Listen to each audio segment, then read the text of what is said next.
Liberté pour apprendre de M. Carl Rogers. Docteur en psychologie, professeur à l'Université de Chicago, il participe en 1964 à la fondation d'un institut des sciences du comportement. Il est à l'origine d'une conception nouvelle de la relation du thérapeute avec ses patients. Son œuvre et sa pensée continuent d'exercer une profonde influence sur tout le courant de la psychologie humaniste. Il est notamment l'auteur du best-seller international Le développement de la personne. En quatrième de couverture, nous pouvons trouver ceci. J'écris ce livre parce que je veux m'adresser aux maîtres, aux professeurs, aux éducateurs, à tous ceux qui dirigent une école, un établissement d'enseignement supérieur ou toute autre institution consacrée à l'enseignement. Je parle de l'apprentissage, c'est-à-dire de cette curiosité insatiable qui pousse l'adolescent à assimiler tout ce qu'il peut voir, entendre ou lire. Je parle de l'étudiant qui dit « je fais des découvertes, je saisis au vol ce que je peux attraper et je le fais mien ». Je parle de n'importe quel apprentissage au cours duquel l'apprenti progresse selon une ligne pareille à celle-ci. Non, ce n'est pas cela que je veux. Attendez. Oui, ceci est déjà plus près de ce qui m'intéresse, de ce dont j'ai besoin. Tel est le thème, tel est le sujet de mon ouvrage. Qualités qui facilitent l'apprentissage. Quelles sont donc ces qualités, ces attitudes qui facilitent l'apprentissage? Je vais essayer de les décrire brièvement en partant d'ailleurs d'exemples vécus dans l'enseignement. Congruence de celui qui veut faciliter l'apprentissage. La qualité essentielle et fondamentale qui est requise pour faciliter un apprentissage est peut-être la congruence ou l'authenticité.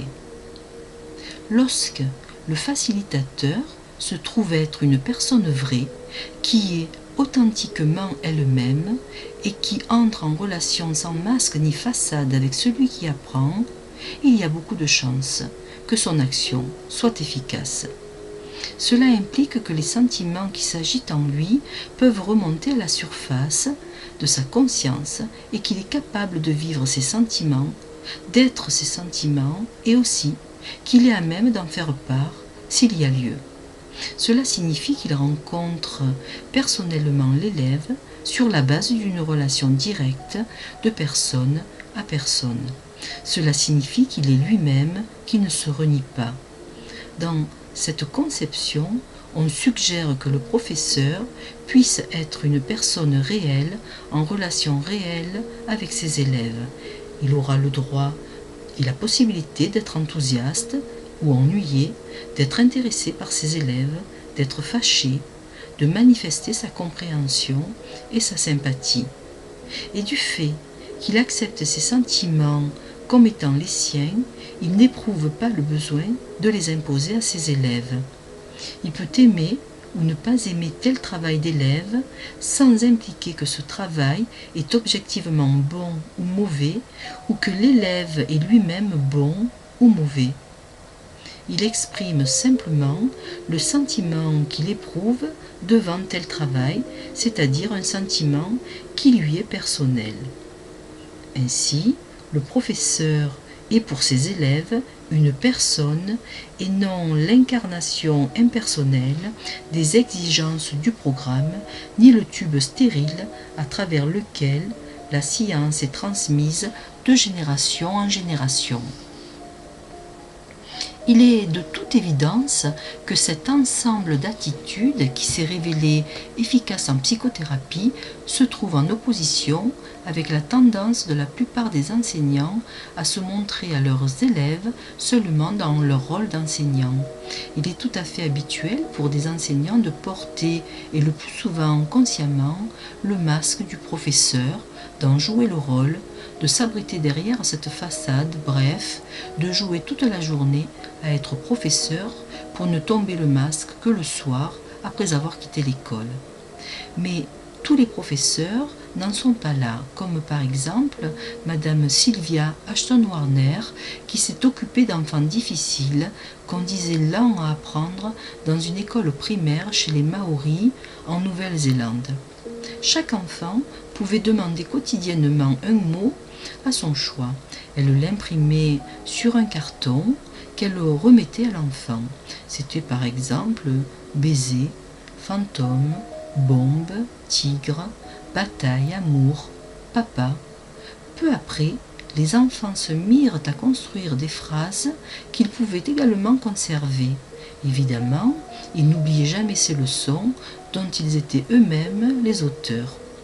Mais je n'ai pas l'intention de vous parler des leçons de Madame Ashton-Warner, je voudrais plutôt vous permettre d'entrevoir quelles étaient son attitude profonde et son authenticité passionnée qui ont certainement dû apparaître autant à ses petits élèves qu'à ses lecteurs.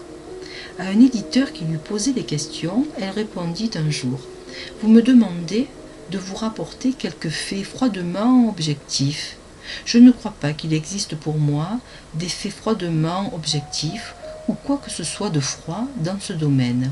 Je n'ai rencontré en ce qui concerne l'enseignement créatif que des situations particulièrement brûlantes.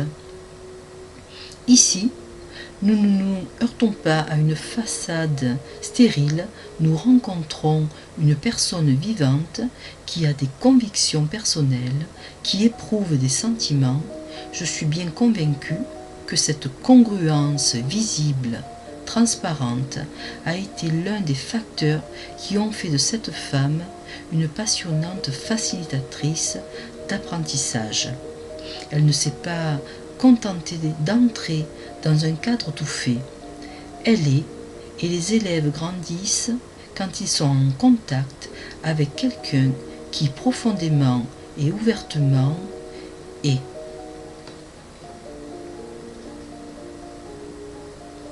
J'espère que cet exemple montre d'une façon vivante ce que je veux dire plus haut quand je déclare que le professeur qui facilite l'apprentissage de ses élèves est quelqu'un qui est capable de vivre ses sentiments, d'être ses sentiments, et aussi qu'il est à même d'en faire part s'il y a lieu.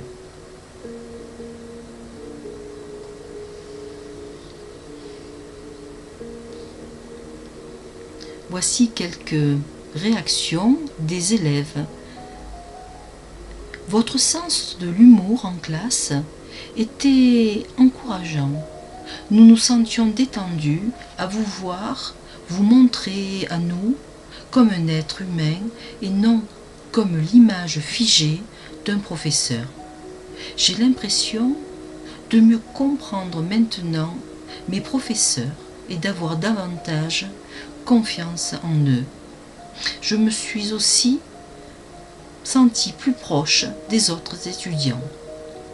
Un autre dit ceci: vous avez conduit la classe à un niveau humain, c'est pourquoi je pouvais me faire une idée de vous comme personne et pas seulement comme un simple manuel ambulant. Un autre étudiant: c'est comme s'il n'y avait pas de professeur en classe, mais plutôt une personne à qui on pouvait faire confiance et qu'on pouvait considérer comme quelqu'un qui partage. Vous étiez si ouvert et si sensible à ce que nous pensions et cela rendait tout d'autant plus authentique pour moi. Ce fut, pour moi, une expérience vraiment authentique et pas simplement un cours. J'espère que je me fais bien comprendre. Être vrai n'est pas toujours facile, ni réalisé une fois pour toutes. Mais c'est là quelque chose de fondamental pour celui qui veut devenir ce véritable révolutionnaire qu'est le facilitateur d'apprentissage.